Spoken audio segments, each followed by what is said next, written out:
No. There's no feeling more intense than starting over.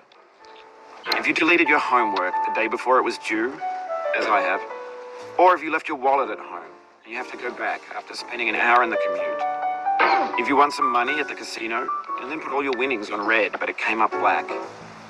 If you got your best shirt dry cleaned before a wedding and then immediately dropped food on it.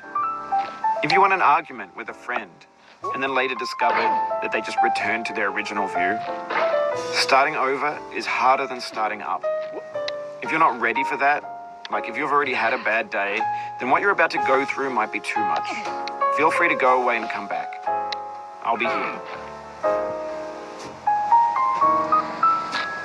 All right, thanks for coming with me on this trip.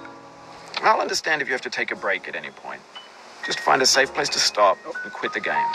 And don't worry, I'll save your progress, always, even your mistakes. This game is a homage to a free game that came out in 2002, titled Sexy Hiking. The author of that game was Jazzuo, a mysterious Czech designer who was known at the time as the father of B games. And B games are rough assemblages of found objects. Designers slap them together very quickly and freely, and they're often too rough and unfriendly to gain much of a following.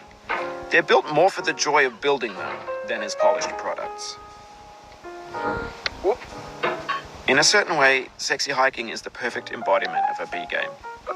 It's built almost entirely out of found and recycled parts, and it's one of the most unusual and unfriendly games of its time. In it, your task is simply to drag yourself up a mountain with a hammer. And that act of climbing, in the digital world or in real life, has certain essential properties that give the game its flavor. No amount of forward progress is guaranteed. Some cliffs are too sheer or too slippery.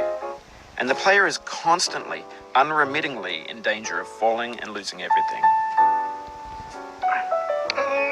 Anyway, when you start Sexy Hiking, you're standing next to this dead tree that blocks the way to the entire rest of the game. It might take you an hour to get over that tree, and a lot of people never got past it. You prod and you poke at it, exploring the limits of your reach and your strength, trying to find a way up and over.